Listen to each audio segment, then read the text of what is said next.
Have you ever felt like something was missing? Like a puzzle piece you just couldn't find? What if that missing piece was time itself? What if I told you that nearly 3 centuries could be missing from our history books? That the world we think we know, the world shaped by the Middle Ages, might be a carefully constructed illusion? This isn't the plot of a science fiction novel.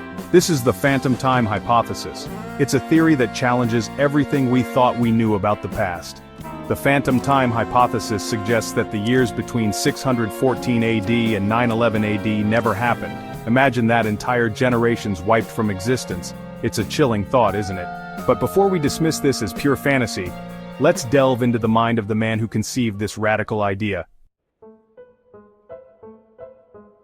Heribert Illig, a German historian, first proposed the phantom time hypothesis in 1991. Illig isn't some fringe conspiracy theorist, he's a scholar with a deep understanding of history, but Illig saw something amiss in our accepted timeline, something that couldn't be explained away by simple errors or misinterpretations. He believed that powerful forces had deliberately altered the calendar, fabricating centuries of history for their own mysterious purposes. Illig's theory sent shockwaves through the academic world. Historians scoffed, academics dismissed him, but the seeds of doubt had been sown. Could centuries really be missing from our past? The idea, once unthinkable, began to take root in the minds of some. Illig's theory hinges on the years 614 AD and 911 AD. He argued that there's a curious lack of historical sources from this period. The evidence, he claimed, is thin and often contradictory. It's like history takes a 300-year nap, only to wake up as if nothing happened. Take Charlemagne, for example.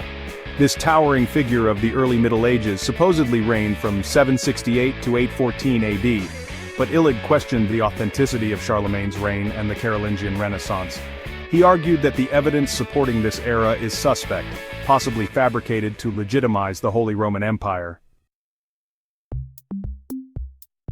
One of the most compelling pieces of evidence cited by Illig is the Julian-Gregorian calendar shift. The Julian calendar, established by Julius Caesar, was the standard for centuries, but by the 16th century, it had drifted out of sync with the solar year. To correct this, Pope Gregory XIII introduced the Gregorian calendar in 1582. This new calendar skipped ahead 10 days to realign the calendar with the seasons.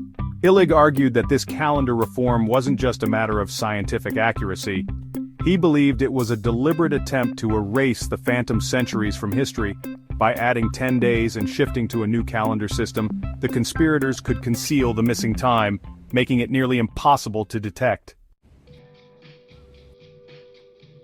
Section 5. Searching for evidence.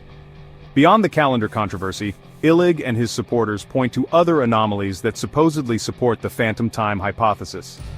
They argue that certain astronomical observations from the supposedly missing period don't align with modern calculations. They highlight archaeological gaps where structures and artifacts from these centuries seem to be missing or misdated.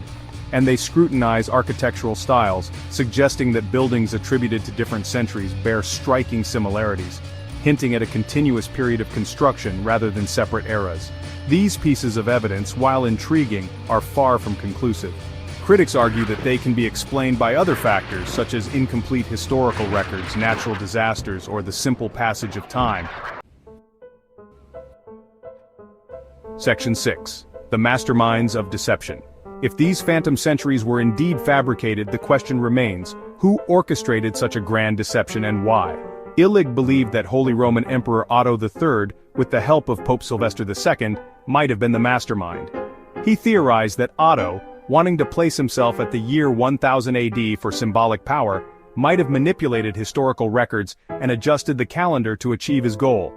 Others have proposed alternative culprits, including secret societies, time travelers, or even extraterrestrial beings.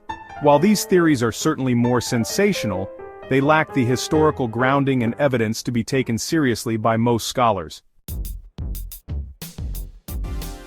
Section 7. History fights back. The phantom time hypothesis has faced fierce criticism from the historical community. Historians point to a vast body of evidence that contradicts Illig's claims. They argue that the historical sources, while perhaps incomplete, are too numerous and too consistent to support the idea of a 300-year fabrication. Carbon dating, dendrochronology, and other scientific dating methods have been used to verify the ages of artifacts and structures from the supposedly missing period. These dating techniques consistently contradict the phantom time hypothesis, providing strong evidence that the years in question did indeed occur. Section 8. An enduring enigma. While the phantom time hypothesis is unlikely to rewrite history books anytime soon, it serves as a powerful reminder that history is not always set in stone. It's a human construct, subject to interpretation, error, and perhaps even manipulation. The past is a puzzle, and like any good puzzle, it has missing pieces and false leads. The challenge lies in separating fact from fiction, uncovering the truth that lies hidden beneath layers of time. So the next time you're reading about Charlemagne or the Vikings, take a moment to ponder the possibility, however remote, that those events might have unfolded differently than we believe. Or perhaps, just perhaps, they didn't happen at all. The phantom time hypothesis may be a fringe theory, but it raises a question that continues to haunt us.